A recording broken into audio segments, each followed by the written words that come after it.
once dealerships take, 5 minutes just to consider what this can do, then all of a sudden a switch flips and they kind of go, Jesus, I wish we'd known about this sooner.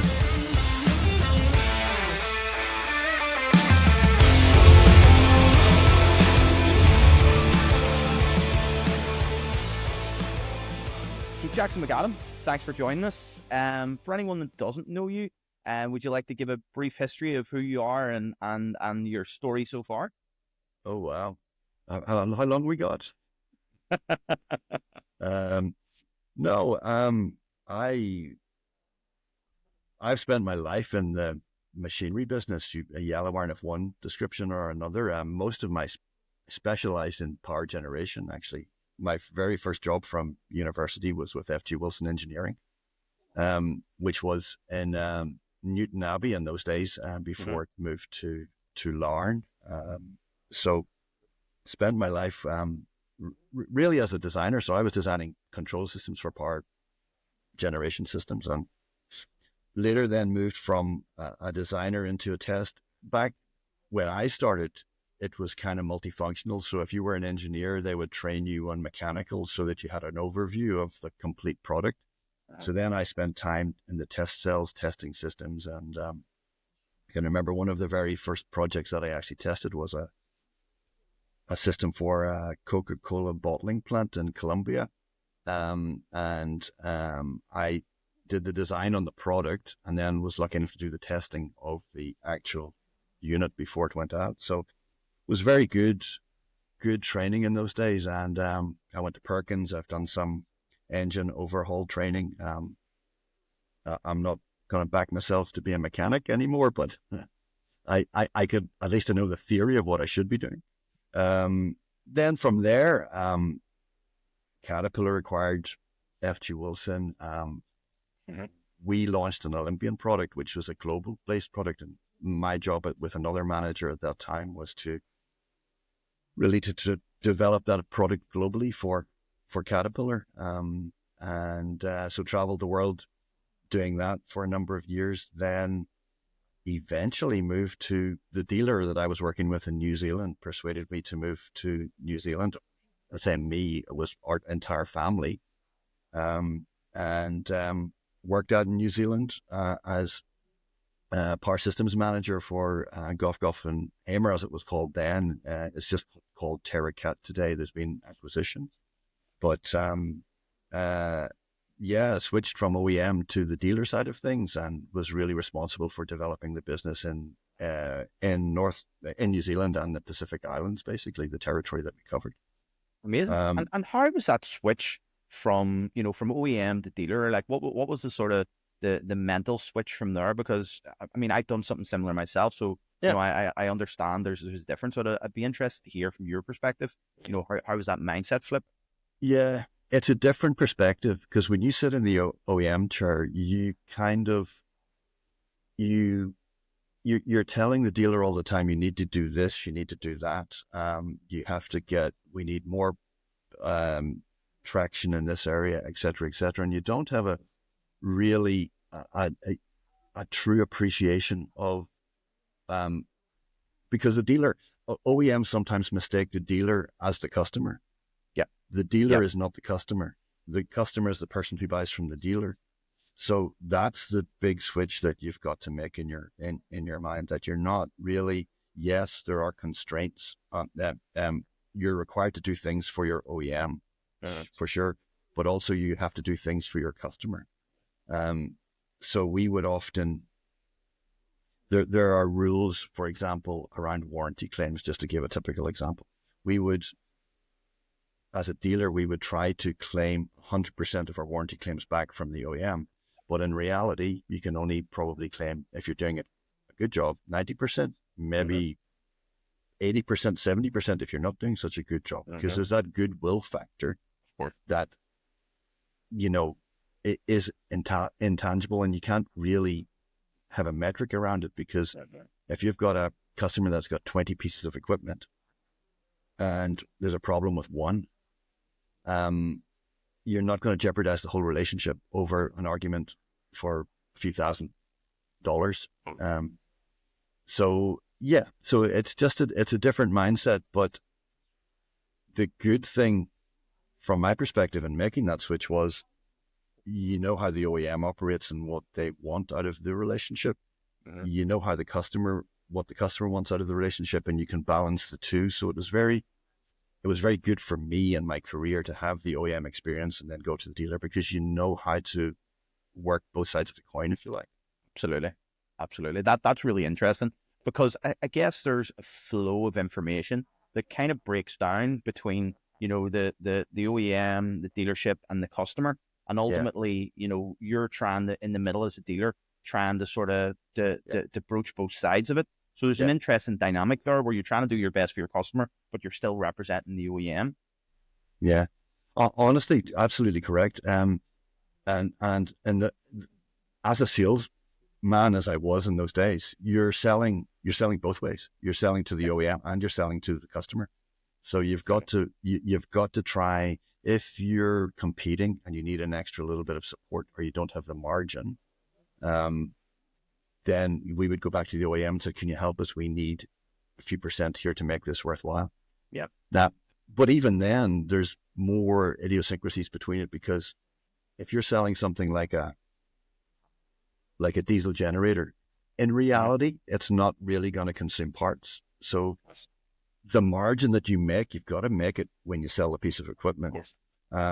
But if you're selling something like a haulage truck that's consuming parts, then you know you're going to make a lot of money on the after sales side of things. So then you can play a little bit more with your margin, and so Yeah. on and so forth. So it was interesting, just interesting concepts within different pieces of equipment, how to deal with it and still remain profitable.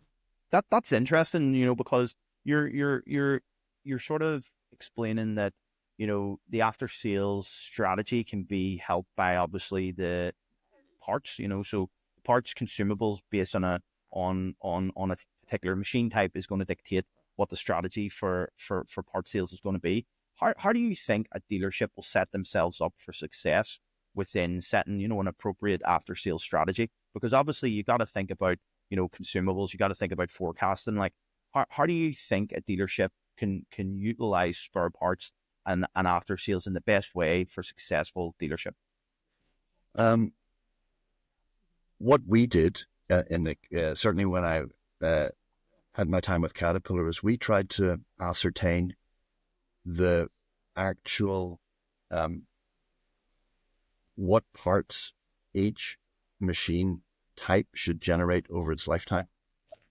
So, and we noticed that pretty much everything in the first year, while a machine is still under warranty, customers generally just buy parts from the OEM because it's less hassle. There's no Mm-hmm. argument if there's a warranty claim, et cetera, et cetera. But after it slips out of warranty, then customers start thinking, okay, right, these guys are too expensive. I can find a better way, et cetera, et cetera, et cetera. So uh, we would have each different machine type, and we would understand where there was the most parts business was available and what that curve looked like. So it was just like a bell-shaped curve almost, if you can imagine.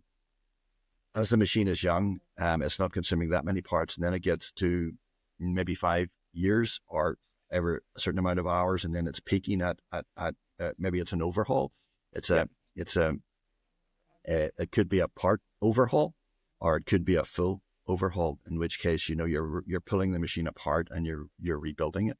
Mm-hmm. So we would understand um, where each of those points were, and we would try to encourage our parts and service salespeople to make sure the customer's aware of this, and we would try to track that. But in all honesty, it's very difficult to do that on a manual basis because you've got thousands and thousands of machines in population, and you would need an army of people to Yeah. be able to stay on top, have your finger on the pulse of every single serial number that you've got operating. Um, and that was one of the biggest challenges for us, because you tried your best and we set targets, but in reality, we were not because we just simply didn't have the information or couldn't process the information. Mm-hmm. The the the good thing for dealer is the dealer has all the information in house. It's there, but it's just mountains and mountains of data that uh, unless you can efficiently extract the nuggets from that data, you don't know. You miss opportunities, and Sure. that was the biggest challenge that we faced, and we tried to automate it. Caterpillar's quite sophisticated, but uh, and there are systems that they're doing to try to do predictive stuff, etc. But recently, in my most recent position with Rubble Master, which was in North America, I mean, Mm-hmm. we don't have that level of sophistication, and a lot of dealers, a lot of OEMs don't have that level of sophistication, and and dealers certainly struggle to to understand their market, Mm-hmm. understand the opportunity, and what essentially what they're missing, really. Yeah, for sure. And so when you're doing that, you're looking at the types of customers that you have. Are you segmenting those customers into different types? Because I'm assuming, not every customer type will be the same. Like how do you sort of break down customer type and how do you set that in with your strategy? Yeah, we measured touch points with customers, and we would break customers into three categories. So it was the DIY customers, as we would refer to. Then we had the work with me customers, Mm-hmm. and then we had the do it for me customers. There were three real types. The biggest section of customers are the do it myself customers. These are the guys that they'll call up a dealership, they'll ask for a parts quote. Dealer will provide the parts quote with generally with part numbers alongside. Then customer will go on to Google and start going, okay, part number X, where can I buy that from? What's the cheapest? Is there an analog? Yeah. Is there a alternative, etc.? So those are the DIY guys. And our aim at the time was to try to work with those guys and try to get closer to them, but it's very difficult because it requires so much. It's a relationship thing, Sure. and it requires so much information, Mm-hmm. and we can't do that. So we lost a lot of that. Was one of the biggest sectors, but we were losing a lot of that outside of warranty period. We were losing a lot of that business. Then there's the work with me guys, or they would say to us like, okay, we'll do the servicing. So we'll spin the oil filters on and off. We'll change the oil and we'll do those rudimentary things. But if it gets a little bit more complicated, then we want you guys to come and help us out. And they would generally buy parts from us 50% of the time and 50% not. And it was kind of a halfway relationship. Mm-hmm. And then we had the do it for me customers. Those guys were just generally the more professional companies who, if it's a rock crushing company per se, they just want to crush rock. Yeah. They don't want to know about, they've got 50 machines in the quarry. They don't want to know how to service 50 different machines or have mechanics, et cetera, because that's not their core business. Yeah. They know how to crush rock, put it into piles, sell it, make money. And those guys would generally then just do it for me. We would generally go and do all of the work for them. But That, that again, it's really interesting that because we sort of found that as well, and I've seen customers like that, the do it for me people. They're very much like they know they're not buying a machine from you. They're buying revenue. You know what I mean? Like they're very they know the return of investment. They know how many tons of rock they're crushing per hour. They know what they can make from that, and so it's very much a capex opex conversation with those guys. Like they know the return of investment. They know what they're putting in, and they don't want to be bogged down and taking a machine apart and refitting the jaw. They're just like, get the experts in, get it done, get the machine back up and running so I can start making money again. Yeah. Yeah. And it's becoming more and more like that. I was working just recently, last couple of years with a company, an Austrian company called Findustrial. And basically it's a pay per use kind of model that they're doing. So long story short, the dealer or the customer would just work with Findustrial. They're essentially buying tons per hour. The Findustrial own the asset, physically own the asset, and they then work with the dealer to do the Interesting. servicing, et cetera, et cetera. But they were owning the asset and selling basically tons per hour Yeah. to the end user. And that model is starting to pick up a little, especially in we did it years ago with Caterpillar with mark contracts on big mines, etc. But for the run of the mill small customer, um, new startups are now starting to push this kind of financial model into the market, and I think it makes sense because at the end of the day, yes, you potentially don't make as much margin, because there's another margin added in for the financing, but you focus on what you're good at. You don't try to be what you're not good at because you think if you do everything yourself, you're going to be better off for it. Because in reality, stick to what you know, and I think more and more people are starting to think those ways. So it's very interesting. But yeah, I can see that happening more and more. Yeah, yeah. I think I think that's what it is. They understand that a machine isn't just a machine. It's it's an investment. They're getting something from it, and if you're buying a sense revenue for yourself, yeah, it's a very different mentality of, yeah, I'm just buying this machine, I'm going to crush rock. It's like, this machine needs to make X amount per day, and if it's down, and that's where downtime becomes the issue, because like we all know, preventive maintenance has been the huge thing for years. But it's never really taken off. It's never really worked, because even if you can say, right, here's this is what's going to happen if we know once a machine gets to this state, we can fix X, Y, and Z, and it'll be. But the problem is that the supply side isn't twigged into that. So essentially, you're still don't have that loop closed. So if you're trying to get a part, you still have to go and source that part. Maybe somebody doesn't have it in stock. Maybe you have to wait in lead time. And that depends on the sophistication, obviously, of the dealer to forecast parts. Jackson, you mentioned, you mentioned moving back into Rubble Master. So from the dealer side back into the OEM side again. Yeah. How did you find that transition, and how do you think, as someone who'd been, with Caterpillar dealers for years, going back into the OEM space, like, how did you think that helped with, I'm sure that helped dealers, because the dealers obviously understood that you knew exactly the business model for them. Yeah. And I think that was it, Kieran. It brought Rubble Master, for example, had been in the North American market for something like 20 years. And it had been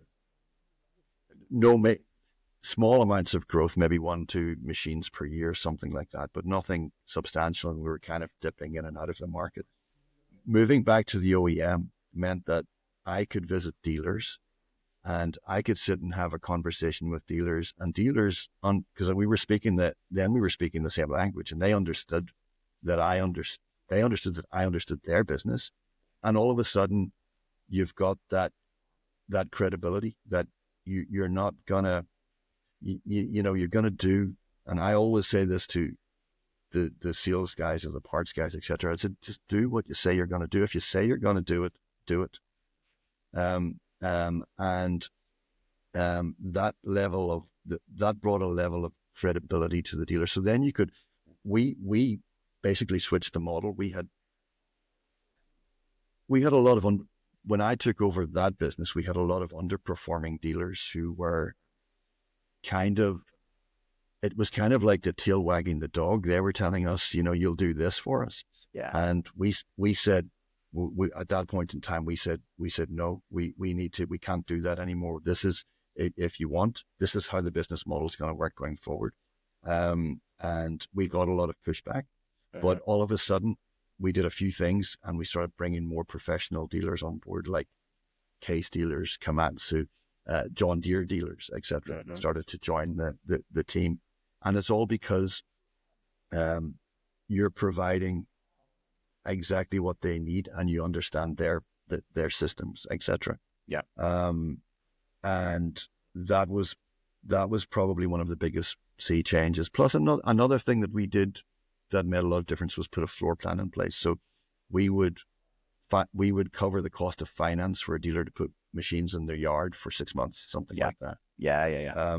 And that was where the game changed, essentially, in terms of that. So it's all about understanding. It's all about understanding the market from OEM who sit quite divorced from the customer to understand the customer's needs and closing that gap. Yeah. And how do you think OEMs can change to be more dealer friendly? You know, what can they do to make dealers' lives easier? You know, is it a technology play? Is it, you know, is it just a personal relationship play? Like what's your thoughts on that? I think it's there's a lot of technology for sure. The OEMs need and should be able to provide to the to the dealer all of the detailed data for each different serial number that's out there. So we often and we did that within Rebel Master. So each serial number had a space, and the dealers had to log on to a dealer portal that allowed them to see the serial number, the parts breakup, et cetera, parts makeup of that machine. But in reality, something happens to the machine, they call the service department, say, our machine's down, this isn't working, what can you do? They don't, the first thought is, let's not, I've got all of this data. So the dealer's got all of this data. Their first thought is not, let's go into the data and see if we can figure it out ourselves. The first thought is, no, I'm too busy, pick up the phone, let's get somebody else to sort it out for me. And that's the biggest struggle within a dealership. So if we can automate, that's why I like the digital iron product. I mean, there's a mountain of data available. It just needs to be, you need to scrape all that data into relevant sections and present it in a usable fashion to the dealer and to the customer. And that's, in my opinion, that's transformational. That changes the business forever. Totally. And you know, there's a lot of talk about AI this and AI that. Is it good, bad, and different? You know, or robots going to be rolling? I read something this morning with something silly that Elon Musk said by 2030 there's going to be something like 20 million or billion Android robots doing this, that, and the other, each costing, you know, $25,000. Yeah. So, but I think the AI play within dealers, the product, the digital iron, the product you guys have got is totally transformational because it's taking a mammoth task and making it relatively easy for people to use. So a dealer can gain with a few keystrokes, can get to the important part of the data because all of that, the AI sorts it out and takes all does all the hard work, and then the customer and the dealer has, at the end of the day, it's all about customer experience. If you can make the customer feel that he's in control, he's with you, you're going to win all those DIY guys back, because if they believe they're in control, you've got their business. Interesting. And Simple. So the DIY customers, you know, do you think it's a case of being at the right place at the right time? So if you've got the information, you imagine, right? So like service tickets, for example, you know, if you have a list of service tickets, so a machine breaks down for a reason, well, the last 50 times it broke down, here's what the fix was, here's the associated parts that were used to bring it back up again. You know, you have referenceable data that you can go in and use that. So that information can be relayed back to the customers. You know, if you get them the information faster and it's like, here's the information, here's the parts, you know, do you think that being at the right place at the right time is enough to sort of win those customers over? Well, 100%. And the reason being, for the majority of DIY customers, it's not, yes, they do to a degree think about preventative maintenance and they know they've got to service their machines.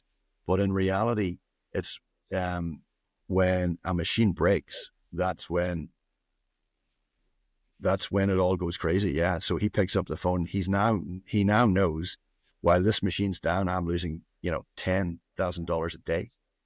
Yep. In revenue. And he's in panic mode.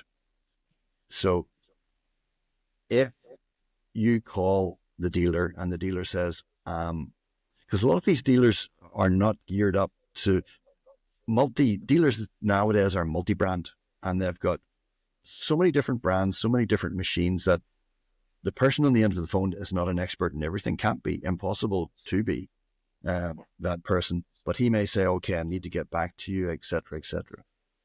I'm not sure I need to speak to an expert. It may take another, and they try to connect people, and dealership will try their very best. Mm-hmm. But in the meantime, that guy's gone off on another tangent. He's gone, okay, there's a guy down the road I know fixes these kind of things, Exactly. so let's call him. So if if it can be automated, that you get that information to that customer within 5 minutes of him making that phone call, you've got him. He's hooked. He's in, and that's where you're gonna make the difference.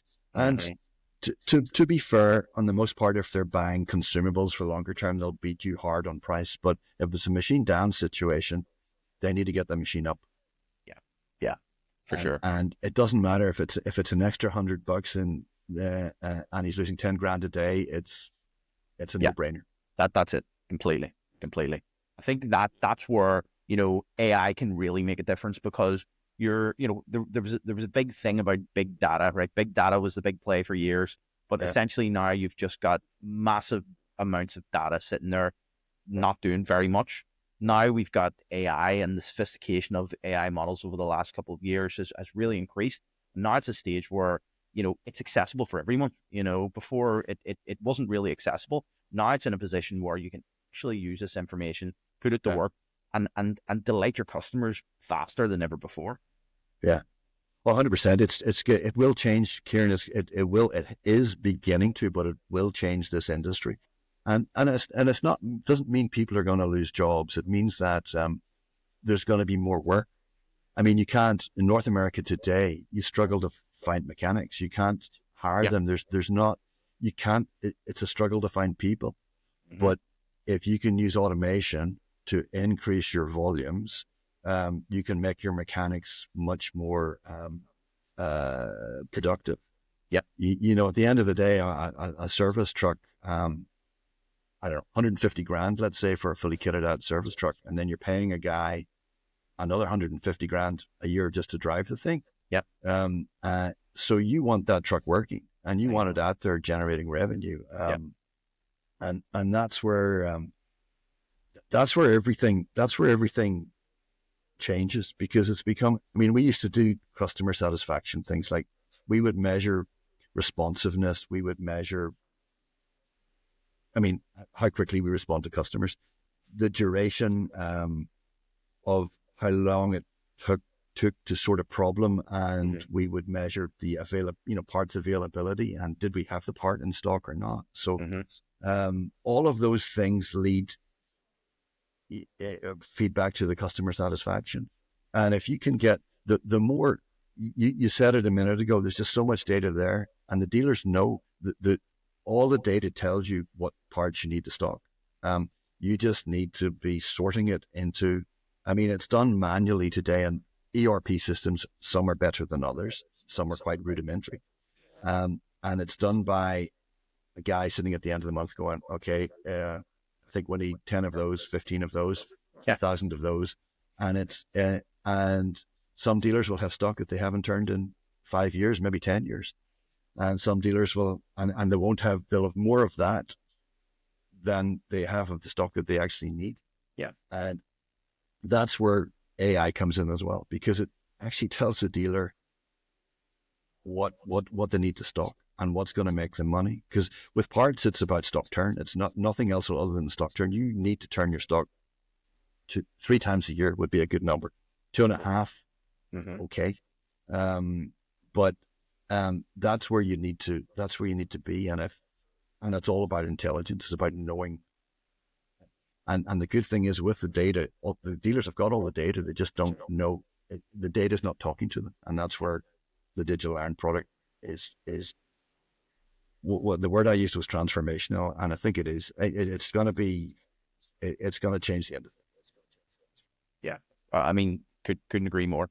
I think that the dealers have all the information themselves. It's just about how how we unlock that for them is going to be key, because what we have in the industry and what we're finding with a lot of dealerships that we speak to is like there's a bit of a brain drain. The old hands are leaving, and you're not getting someone on the phone who has 30 years of experience. So how do Yeah. you package up the experience and knowledge that person had and help the next generation who are maybe just coming out of college and they're taking up jobs within the dealerships? Like how do you see that working?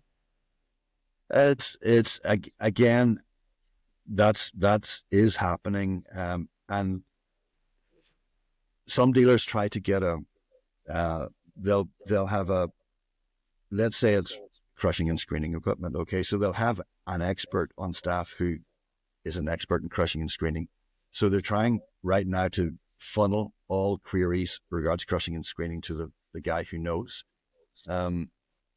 It's difficult because a customer, when they walk into your local branch, and the guy in the local branch and the customer will say, I've got a XYZ machine. And the guy just looks stunned, and he's probably going, geez, I didn't even know we sold those. Yep. If that guy can just punch the serial number in to his computer in front of him, and a system throws up basically the schematics, etc., or there's a few troubleshooting prompts that comes up and saying, this machine's not working, that is where that's where the major changes, because then the customer is saying, all right, these guys know what they're talking about, this is good. And he can immediately say, okay, we don't have one of those in the stock here in this branch, but I know the branch down the road has got one, so I can get one brought up for you, et cetera. That's where we need to get to, because you can't, the customer knows to call the hotline if it's this particular part. They generally don't. I mean, customers will just drive in, and they get super frustrated if you don't know what you're talking about. And it's funny because they will test you on it. Yeah. Like I'm sure you found this, Jackson, coming from someone who is technical, like an engineer, coming into sales. Like you will have customers testing you. I remember one time I had a customer in Florida, and he was talking to me about crushing and screening equipment, and he says, "Yeah, I was wondering if you could just give me a bit of advice. I'm trying to crush a bit of material here with my Warrior 1800, but it's having a bit of trouble." And I was like, "Well, you're gonna struggle with trying to crush in a scalping screen, aren't you?" Yeah. And he was like, "Oh, it's all right. You know what you're talking about." Yeah. And it was just that's just what he just wanted to figure out about new machines or not. Yeah. Oh no. Yeah. No, 100%. It is the expectation of these guys. Like, think about it. If you've got you might have a guy and we had many customers like this, many end customers like this, and they've got maybe 3 pieces of equipment in the yard, excess of, let's say, 1.5 million, maybe $2 million worth of equipment in the yard. The guy's got a $400,000 house and $100,000 pickup, and that's all he's got. Yeah. Okay, so he's got all of his money is invested in these machines in the yard. He doesn't have a fancy house. He doesn't have a fancy this, that, or the other. So for him, that's his livelihood. Absolutely. And he needs to know the dealer's got his back. And that's where this kind of technology just kills it. It's amazing. And it can be amazing. And I think customer loyalty. I mean, we used to, back in my Caterpillar days, we used to think customers are very loyal to Caterpillar. It's the best product in the world. It's a premium brand, et cetera, et cetera, et cetera. All of those things are true. Mm-hmm. Yeah. But roll on 2024 with manufacturing techniques from almost any manufacturer nowadays, every product's as good as each other in reality. Yeah. So there's not as much loyalty anymore. Customers are loyal to their pocket. If you're gonna, if you can keep me up and running, and I have the faith in you, then you'll get my business. Totally. Yeah, 100%. And you know, because we find that as well, because we had the guys from Ballyvesy plant on the show a while ago, and they're, you know, they've just brought Sani, and they've took over the Sani dealership, and you know, like those machines are now coming with 5-year warranties, you know, and it's like, you know, cost savings on the actual machine itself.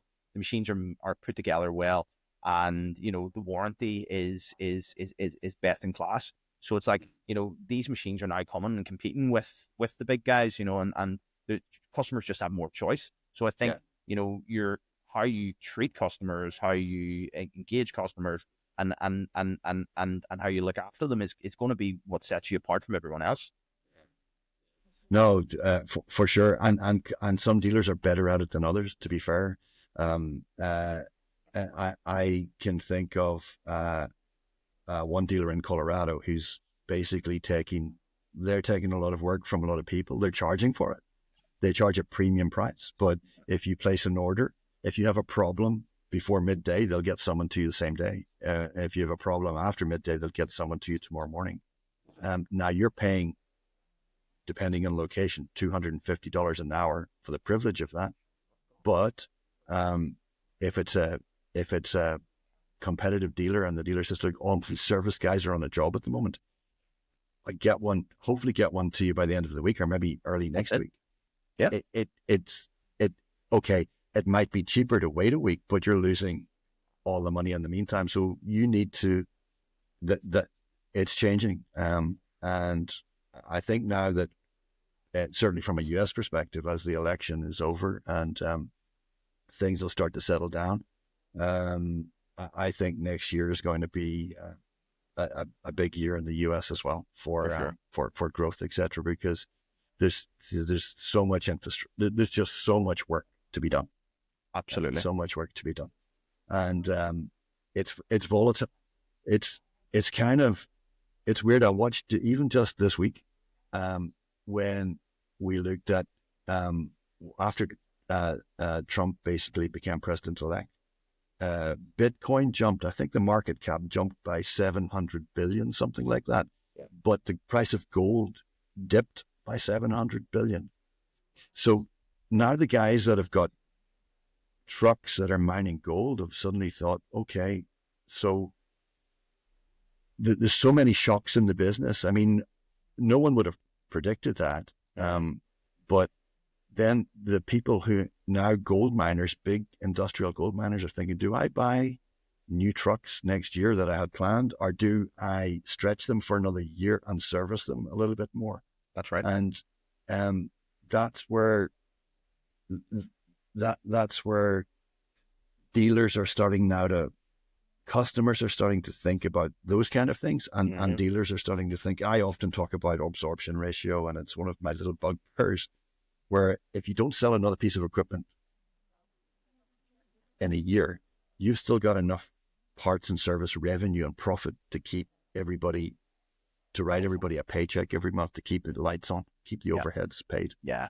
And we would always drive absorption ratio. So let's make sure that parts and service is the bread and butter of our business, and basically the machine sales is the gravy, you know, because that's where, because at the end of the day, if you don't keep putting machine sales out there, your market dries up because the number of machines doesn't grow. So dealers are dealers are starting to become more and more focused on this. I remember breakfast meeting with AED a couple of years ago, and that's what the topic of conversation was, really trying to get dealers to start to think this way, think about parts and service. Let that be what keeps your business running. And then if you're good at that, everything else comes. The sales will come because you've got the reputation. You might speak to some sales guys and they think, no, that's bullshit, because if I don't sell the machine, they don't get the parts and service business. But, you know, it's you can sell one machine, but if you don't look after that customer, you're going to buy a second one. That's so it. You That's need, it. it's That's it's exactly like it. it's you know, it's the parts and service are the key. Healthy, if a dealership is good at parts and service, the world's their oyster. And with the digital iron, what with the AI that you guys can offer into that, I again. I'm not gonna apologize for repeating myself, but it is transformational. We appreciate the plug. How Yeah. do you think, Jackson, that OEMs can assist dealers, to reinforce this idea? Is it just access the information faster? Is there something more tangible that OEMs can do to help dealers Yeah. to set themselves up for success with this? Yeah, absolutely. I think they need dealers, OEMs need to make all the information accessible uh, to to the dealers. Now, they should have done this anyways, but if they were working with a third party company, they need to make sure if it's an endorsed company that they would provide that dealer that information to the third party company so that that company can get the data and then actually sort it, slice and dice it, and give it back to the dealer and say, hey, this is where you need to go with this X, Y, Z. So I think that's where there's a few things to take care of in the GDPR stuff, et cetera, and making sure there's no privacy issues, et cetera, et cetera. But from once the regulatory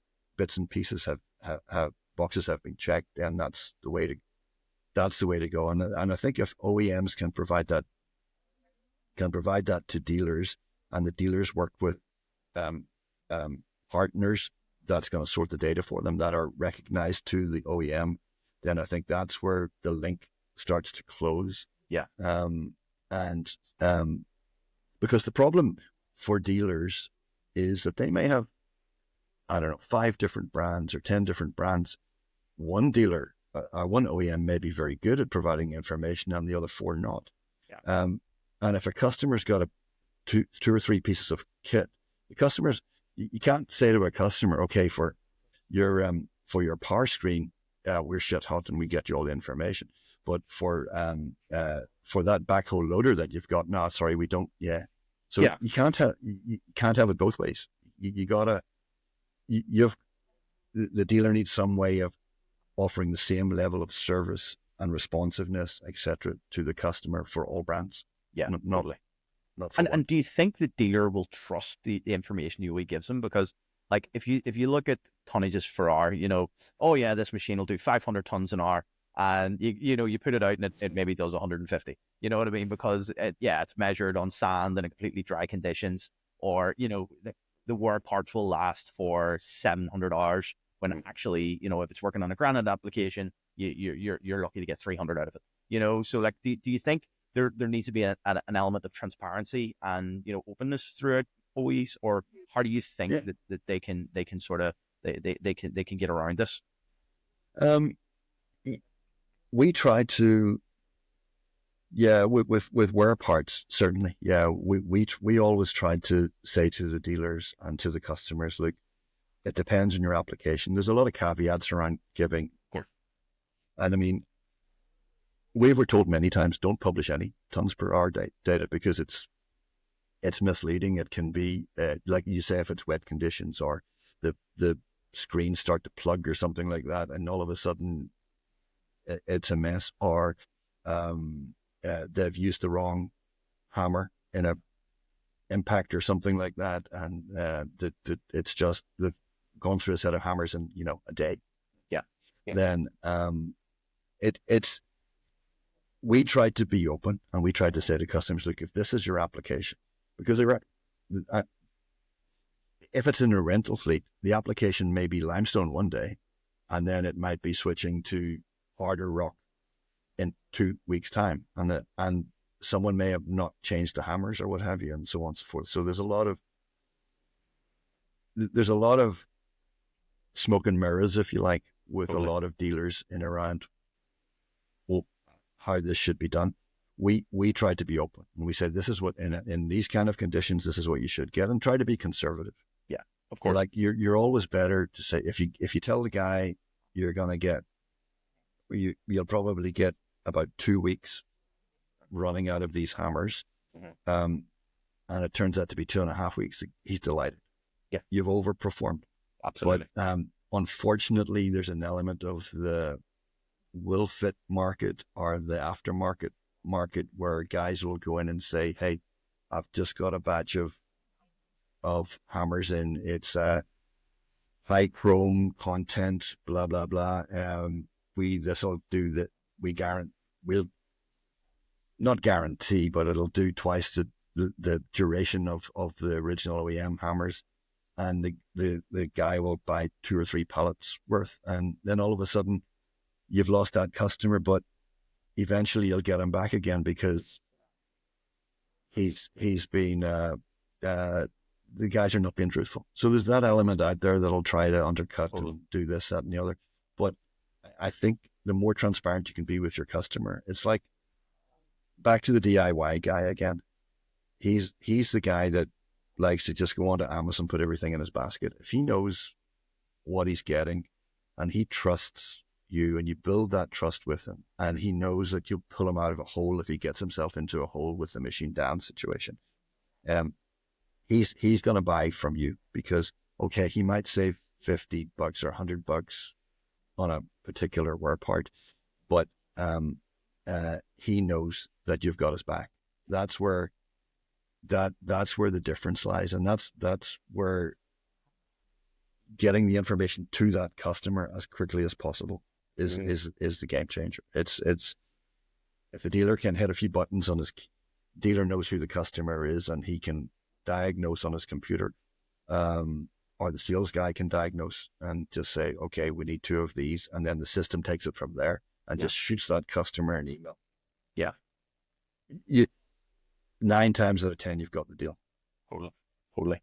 And interesting, you mentioned communication. Like, how do you think communication is going to be, with customers is going to be in the future? Because, like, I know a lot of manufacturers, they went down the sort of, their own route, and everyone had this app, and there was a big, everyone wanted to have their own app. And hot take, apps do not fucking work. Like, if you've got an end user who has 10 different machines from 10 different OEMs, 10 different apps to run those machines, they're just never going to log in. They're never going to use it.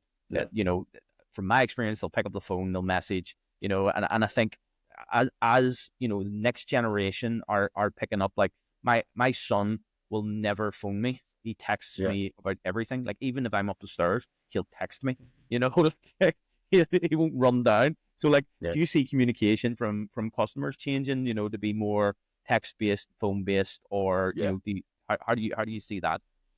No, for sure. The guys are,